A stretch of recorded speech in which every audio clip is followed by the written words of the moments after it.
Welcome to treasure world, जहां हर story में छिपी है एक नई सीख। यहां आप सीखेंगे moral lessons, English to Hindi translation, words meaning and correct pronunciation, सब कुछ एक ही जगह। Treasure world, learn English, learn life. So आज की स्टोरी है आई लव माई डैड। आई का अर्थ होता है मैं, लव यानी प्रेम करना, माई यानी कि मेरा या मेरे, डैड यानी कि पिताजी। तो शीर्षक का अर्थ हुआ आई लव माई डैड यानी मैं अपने पिताजी से प्रेम करता हूँ। So let's begin the story. Brandon loved his dad, however, he was puzzled as he had never heard his dad laugh. Brandon नाम है एक लड़के का, लव्ड यानी कि प्रेम करता था, हिज यानी कि उसके, डैड यानी पिताजी से, however हालांकि, he was puzzled, he यानी कि वह, was यानी कि था, puzzled यानी हैरान, as he had never heard his dad laugh. never का अर्थ होता है कभी नहीं, heard यानी कि सुना था, laugh यानी कि हंसी। तो इस सेंटेंस का अर्थ हुआ Brandon loved his dad, Brandon अपने पिताजी से प्रेम करता था, however हालांकि, he was puzzled as he had never heard his dad laugh, वह हैरान था क्योंकि उसने अपने पिता को कभी हंसते नहीं सुना था। Dad works all day just to give me good clothes and toys. Work का अर्थ होता है काम करना, all यानी कि सारा, day यानी दिन, all day यानी कि सारा दिन या पूरा दिन। गिव का अर्थ होता है देना, मी मतलब कि मुझे, गुड यानी कि अच्छे, क्लोथ्स यानी कि कपड़े, टॉयज यानी कि खिलौने।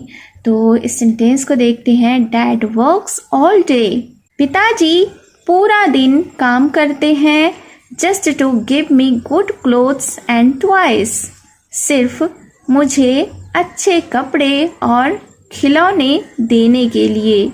आई must help him too, thought Brandon.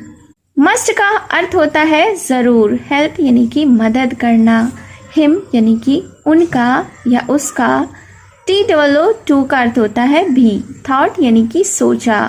तो I must help him too, thought Brandon, मुझे भी उनकी मदद करनी चाहिए, ब्रैंडन ने सोचा। Every day he would say dad I want to help you, how can I help you. Every day यानी प्रतिदिन, हर रोज। ही वुड से यानी कि प्रतिदिन वह कहता, डैड यानी पिताजी, I want to help you, मैं आपकी मदद करना चाहता हूँ, how can I help you, मैं आपकी मदद कैसे कर सकता हूँ। हाउ का अर्थ होता है कैसे। However, Dad would gently pat Brandon's back and continue working.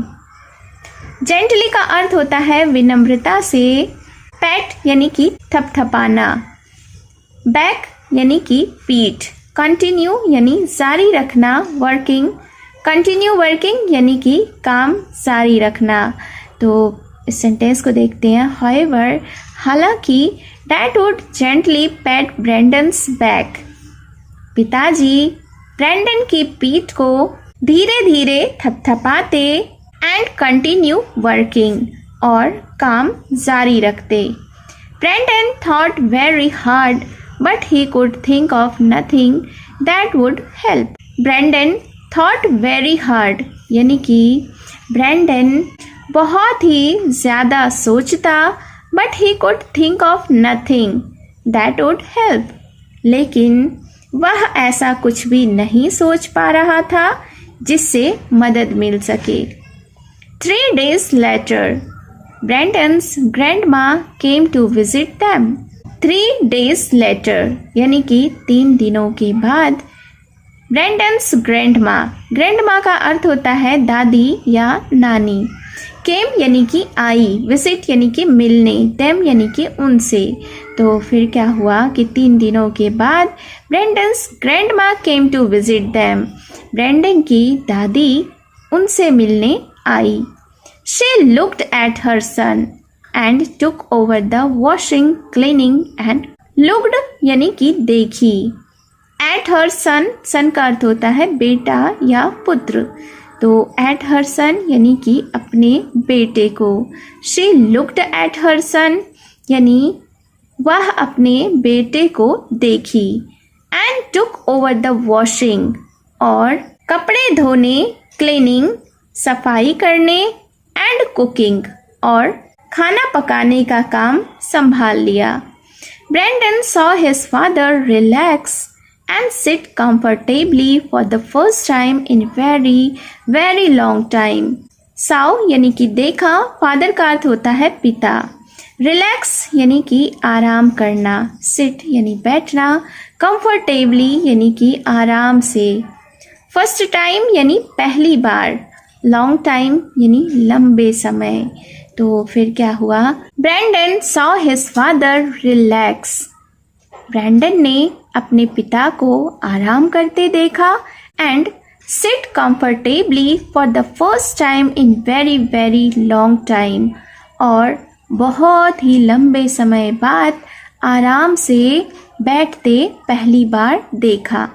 Before leaving grandma called Brendan and said, I know you want to help your dad. Before leaving, before का अर्थ होता है पहले, लिविंग यानी कि छोड़ना या जाना। तो बिफोर लिविंग यानी कि जाने के पहले ग्रैंडमा कॉल्ड ब्रेंडन, कॉल्ड यानी कि बुलाया, ग्रैंडमा ने यानी दादी ने ब्रेंडन को बुलाया। एंड सेड और कहा, आई नो कि मुझे पता है या मैं जानती हूँ, you want to help your dad, तुम अपने पिता की मदद करना चाहते हो। Then do your own work and help in the house. Then का अर्थ होता है तब, डू यानी कि करो, योर यानी तुम्हारा, ओन यानी कि अपना, वर्क का अर्थ होता है काम, हेल्प यानी कि मदद करना, हाउस यानी कि घर। तो इस सेंटेंस को देखते हैं। Then do your own work and help in the house, यानी कि दादी माँ ने ब्रेंडन को समझाते हुए कहा कि अपना काम खुद करो और घर में मदद करो। ब्रेंडन अंडरस्टूड ग्रैंडमास मीनिंग, अंडरस्टूड यानी कि समझा, मीनिंग का अर्थ होता है मतलब। तो ब्रेंडन अंडरस्टूड ग्रैंडमास मीनिंग यानी कि ब्रेंडन ने दादी का मतलब समझा। Now he cleaned his own room and helped dad with the housework too. Now का अर्थ होता है अब, क्लीन्ड यानी कि साफ किया, ओन यानी कि अपना, रूम यानी कि कमरा, हेल्प्ड यानी कि मदद किया, हाउसवर्क यानी घर का काम। तो फिर क्या हुआ? Now he cleaned his own room, अब उसने अपना कमरा साफ किया। And helped dad with the housework, और पिताजी की घर के कामों में मदद की। Dad smiled more now, smiled यानी मुस्कुराए, मोर यानी ज्यादा। तो डैड स्माइल्ड मोर नाउ यानी कि पिताजी अब ज्यादा मुस्कुराने लगे। Moral of the story is never be dependent on anyone and complete all the work on time. तो इस स्टोरी का यह नीति है, यह मॉरल है, never be dependent on anyone, यानी कि कभी किसी पर निर्भर मत बनो, and complete all the work on time, और सभी काम समय पर पूरा करो।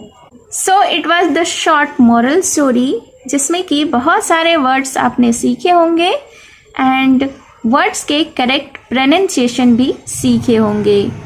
तो वीडियो अच्छी लगी हो तो do like, share, subscribe and comment below in comment box, because treasure world पर हर स्टोरी सिखाती है इंग्लिश भी और लाइफ भी।